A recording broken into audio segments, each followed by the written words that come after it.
Hello and welcome dear student. आज हम पढ़ेंगे next topic slope of a tangent. तो स्लोप ऑफ ए टेंजेंट से पहले मैंने आपको स्लोप बताया, स्लोप ऑफ ए क्वांटिटी बताई मैंने कि स्लोप कैसे निकाला जाता है स्टूडेंट। तो चलो दोबारा देख लेते हैं। मान लेते हैं मैंने एक ग्राफ बनाया, ये कोई पॉइंट है, एक इस पॉइंट से लाइन जो है वो इस तरीके से गुजर रही है, ठीक है ना। एक लाइन ड्रॉ की मैंने, स्ट्रेट लाइन इस तरीके से ग्राफ के ऊपर, ठीक है स्टूडेंट। अब मान लेता हूँ मैं ये को पॉइंट जो है वो क्या लिया मैंने, किस पर लिया, एक्स एक्सिस पर। इसके करस्पॉन्डिंग इधर पॉइंट लिया मैंने एक वाई एक्सिस पे, एक मैं पॉइंट ले रहा हूँ इस एक्सिस पे, ठीक है स्टूडेंट। मतलब एक्स का पॉइंट ले लिया मैंने एक इधर, ठीक है स्टूडेंट, एक ले रहा हूँ मैं इधर सपोज, ठीक।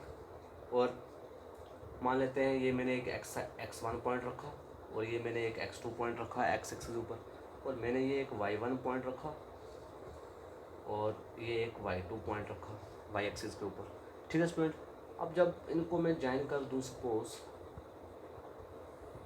इस तरीके से, ठीक है स्टूडेंट। अब जो बात है, जो एक्चुअल में स्लोप हम कैसे निकालते हैं, स्लोप देखिए स्टूडेंट किस तरीके से निकालते हैं कि यहाँ से लेकर मतलब x1 से लेकर x2 का जो डिस्टेंस है वो ये रहा, ठीक है स्टूडेंट। और y1 से लेकर y2 का डिस्टेंस जो है वो ये रहा, ठीक है स्टूडेंट, ये रहा स्टूडेंट। अब स्लोप की डेफिनेशन क्या कहती है कि स्लोप ऑफ ए लाइन, कि किसी लाइन का स्लोप क्या होता है, is the rate of change of Y with respect to X, कि वाई जो है वो कितना चेंज हो रहा है विद रिस्पेक्ट टू एक्स के हिसाब से, कि अगर एक्स इतना चेंज हुआ तो वाई इतना चेंज होगा, ठीक है स्टूडेंट। तो इट मीन्स डेफिनेशन यही है कि rate of change of Y with respect to X. कहने का मतलब ये है कि मान लेते हैं जैसे ये ट्राइंगल बनी, उसका बीच में थीटा होता है, जैसे हम थीटा जो पढ़ते हैं वही एज इट इज़ इधर भी वही पढ़ेंगे, ठीक है ना। अब ये जो स्ट्रेट लाइन, जो भी लाइन स्लोप मतलब लाइन का स्लोप जो होता है वो किसके बराबर होता है, टेन थीटा के बराबर। इसलिए हम कह सकते हैं किसी लाइन का स्लोप किसके बराबर होता है, टेन थीटा के बराबर, ठीक है स्टूडेंट, याद रखेंगे आप लोग। अब स्लोप आपको समझ आ गया, क्योंकि इससे पहले हम कितने क्वेश्चन कर चुके हैं एक्सरसाइज में, सारे स्लोप के बारे में थे। तो डेफिनेशन आपको समझ आ गई कि स्लोप किसी लाइन का किस तरीके से निकाला जाता है कि एक्स के हिसाब से वाई कितना चेंज हो रहा है, ठीक है student. Rate of change of Y with respect to X is known as slope. अब बात करते हैं हम किसकी, slope of a tangent. Slope of a tangent कैसे निकाला जाता है स्टूडेंट, ये भी बस उसी तरीके से है। मान लेते हैं सपोज ये कोई कर्व है, ठीक है। स्लोप ऑफ ए कर्व या स्लोप ऑफ टेंजेंट, किसी कर्व का स्लोप ऑफ टेंजेंट कैसे निकाला जाता है, तो कर्व पे ही टेंजेंट बनता है, ठीक है स्टूडेंट। तो मान लेते हैं एक पॉइंट इसका ये ऐसे गई, ठीक है स्टूडेंट, इस तरीके से मान लेते हैं एक पॉइंट x1 ये रखा और दूसरा मैंने x2 पॉइंट ये रखा, ठीक है स्टूडेंट। अब इसके करस्पॉन्डिंग y1 पॉइंट ये होगा और इसके करस्पॉन्डिंग y2 पॉइंट ये होगा, ठीक है स्टूडेंट। अब मैं इस पॉइंट पे एक टेंजेंट ड्रा कर लेता हूँ इस तरीके से। टेंजेंट ड्रा करनी आती है ना भाई, ये मैंने टेंजेंट ड्रा कर दी, ठीक है स्टूडेंट। अब जब इन पॉइंट को मैं ज्वाइन करूँगा आपस में तो इस तरीके से फिगर बनेगी। तो ये तो ऑलरेडी ज्वाइन है, ठीक है स्टूडेंट, ये ऑलरेडी कर्व से ज्वाइन हुई है। तो अब मैं क्या करता हूँ, एक इस पॉइंट और इस पॉइंट को ज्वाइन कर लेता हूँ, ठीक है स्टूडेंट। इस पॉइंट और इस पॉइंट को मैंने ज्वाइन किया। जब इस पॉइंट और इस पॉइंट को ज्वाइन किया तो आपको ये देखो एक सीकेंट मिल रही है, सीकेंट, तो सीकेंट ऑफ लाइन। तो इट मीन्स इसका मतलब ये है कि सीकेंट ऑफ लाइन, अब इसका स्लोप, ये तो इस लाइन का स्लोप तो आप निकाल सकते हो, क्योंकि ये जो लाइन है इस लाइन का स्लोप अभी मैंने सिखाया कि जो भी लाइन होगी किसी ग्राफ के ऊपर उसका सीकेंट कैसे निकालते हैं, कि rate of change of Y with respect to X. कहने का मतलब एक्स क्या, कहने का मतलब ये हुआ कि y2 minus y1 upon x2 minus x1। अगर किसी भी पॉइंट्स के लिए मतलब x1 y1 अगर सपोज कोऑर्डिनेट्स दे रखे हैं तो वो बोलेगा ये कोऑर्डिनेट है x और y के, x1 ये है, x2 ये है, y1 ये है, y2 ये है, तो फाइंड कीजिए उस गिवन इक्वेशन का स्लोप फाइंड कीजिए। तो आपको स्लोप कैसे फाइंड करना है, ये फार्मूला याद रखें आप, y2 minus y1 upon x2 minus x1। इसका मतलब ये है कि rate of change of y with respect to x, तो ये होता है स्लोप ऑफ ए लाइन।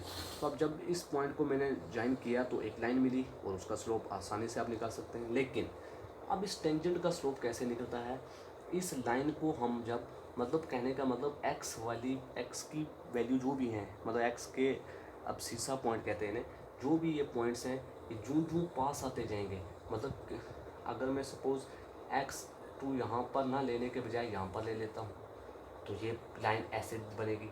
मतलब एक पॉइंट ऐसा आएगा जूं जूं ये पास आती जाएगी, एक पॉइंट ऐसा आएगा कि ये जो लाइन है ये किस पर आ जाएगी, पूरी की पूरी इस टेंजेंट के ऊपर आ जाएगी। तो जब पूरी की पूरी इस टेंजेंट के ऊपर लाइन आ जाएगी तो आप जिस तरीके से लाइन का स्लोप निकालते हो बस उसी तरीके से टेंजेंट का स्लोप भी निकल जाएगा स्टूडेंट। तो tangent slope of a tangent भी इसी तरीके से आप निकाल सकते हैं, dy बाई डी एक्स, मतलब y कितना चेंज हो रहा है विद रिस्पेक्ट टू x। ठीक है स्टूडेंट, आई होप आपको समझ आया होगा। अब चलते हैं एक्सरसाइज के क्वेश्चन फर्स्ट पे। तो देखिए क्वेश्चन नंबर 1, देखिए स्टूडेंट एक्सरसाइज 2b।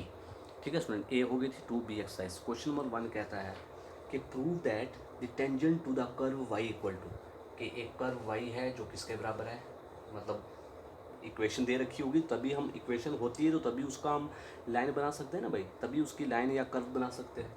तो वो कह रहा है प्रूव कीजिए the tangent to the curve, कि कर्व पे जो टेंजेंट है और कर्व किस प्रकार की है, इस प्रकार की, y equal to X cube, sorry X square minus 3x plus 4, 3x plus 4 at किस किस पॉइंट पे ये इक्वेशन है, 1 0 एंड 2 2 पे।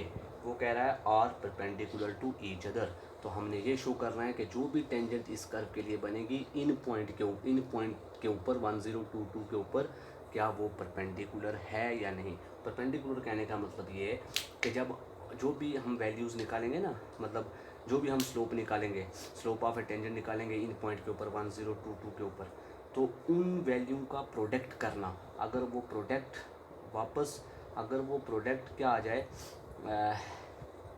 प्रोडक्ट अगर तुम्हारा मतलब एक जैसा आ जाए या उसी वैल्यू, मतलब नॉन कांस्टेंट आए, कहने का मतलब नॉन ज़ीरो आए, ठीक है ना, तो वो हम क्या बोलेंगे, ये क्या है तुम्हारा परपेंडिकुलर है स्टूडेंट। ठीक, तो अब परपेंडिकुलर के लिए आप क्या कर सकेंगे, आपको गिवन y दे रखा है, आप इसको डिफ्रेंशिएट कर देंगे विद रिस्पेक्ट टू x। जब डिफ्रेंशिएट करेंगे उसके बाद देखिए आप therefore dy upon D of x, मतलब इसको डिफ्रेंशिएट करोगे तो 2x माइनस 3 ये आ जाएगा। ठीक है स्टूडेंट, अब मान लेते हैं लेट, क्योंकि 2 पॉइंट दे रखे हैं तो 2 स्लोप होंगे, मान लेते हैं लेट m1 m2 या s1 s2 भी मान सकते हैं। ठीक है, बी स्लोप्स ऑफ टेंजेंट, मान लेते हैं ये क्या है, स्लोप ऑफ टेंजेंट है to the curve at the point, to the curve at the point, ये वाले पॉइंट, ठीक है, एट द पॉइंट 1 0 2 2 के ऊपर। तो देयरफॉर पहला स्लोप कैसे निकलेगा, देयरफॉर m1 इक्वल टू क्या हो जाएगा, वो हो जाएगा value of dy upon D of x, कि dy upon D of x की वैल्यू क्या है एट किस पॉइंट पर, 1 0 पॉइंट पर। पहले जो 1 0 पॉइंट है उस पे स्लोप उसका नाम रखेंगे m1, जो दूसरा पॉइंट है 2 और 2 उस स्लोप का नाम रखेंगे m2। तो m1 स्लोप के लिए क्या करना आपने, dy upon D of x की वैल्यू रख देनी है एट 1 0 पे। तो एट 1 0 पे आप ऐसे लिखोगे देयरफॉर m1 इक्वल टू क्या है, value of dy upon D of X at x equal to 1 0। ठीक है स्टूडेंट, सॉरी एट 1 0 पे, x एट 1 0 पे। तो इसका मतलब ये है कि dy upon D of x क्या हो जाएगा, एट 1 0 का मतलब x की वैल्यू 1, y की वैल्यू 0। तो x की वैल्यू 1 मतलब 2 इंटू 1 माइनस 3 का 3, तो कितना हो जाएगा 2 इंटू 3, 2 माइनस 3 माइनस 1। ठीक है स्टूडेंट, ये निकल गया स्लोप m1। अब स्लोप m2 का मतलब ये है कि dy upon D of x, value of dy upon D of x की वो वैल्यू एट पॉइंट किस पर, 2 2 पर। कहने का मतलब x भी 2 होगा, y भी 2 होगा, तो उस केस में m2 की वैल्यू क्या आ जाएगी 1। और जब इनको प्रोडक्ट करेंगे तो आंसर क्या आएगा -1। अच्छा -1 आएगा, दिस मीन्स हम कह सकते हैं कि देखिए ना -1 जो है वो क्या इस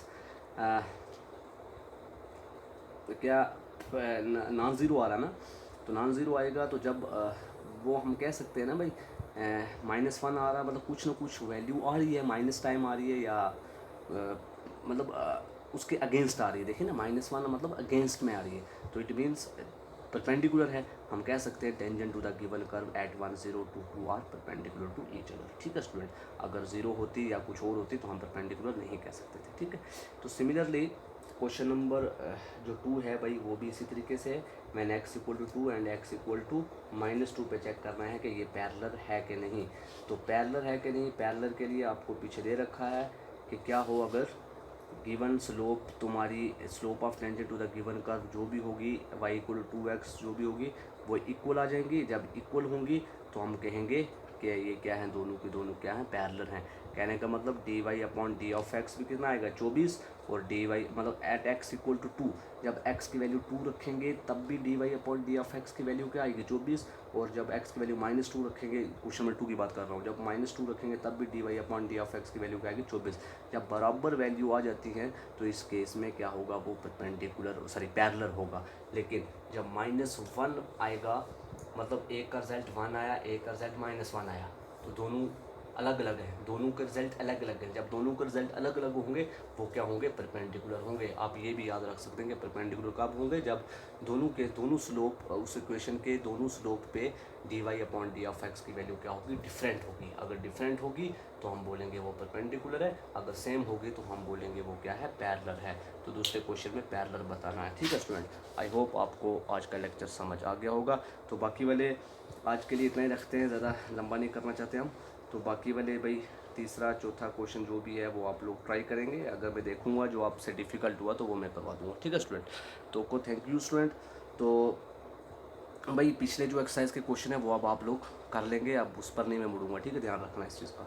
तो ये वाले क्वेश्चन बिल्कुल आसान है, इसमें कुछ नहीं करना, सिर्फ स्लोप ऑफ टेंजेंट का मतलब ये है कि किसी में पैरेलल बताना होगा, किसी में टेंजेंट बताना, और सॉरी पैरेलल बताना होगा, किसी में परपेंडिकुलर बताना होगा। और बताना किस तरीके से, उसी तरीके से जैसे हम स्लोप ऑफ ए लाइन निकालते हैं। ठीक है ना, वही तरीका लगाना है। लेकिन सिर्फ इसमें पॉइंट्स के लिए जो पॉइंट दे रखे हैं उनके लिए हमें दो स्लोप लेने पड़ेंगे, that is M1 and M2 हर एक पॉइंट के लिए स्टूडेंट। ठीक है, तो ओके, थैंक यू स्टूडेंट।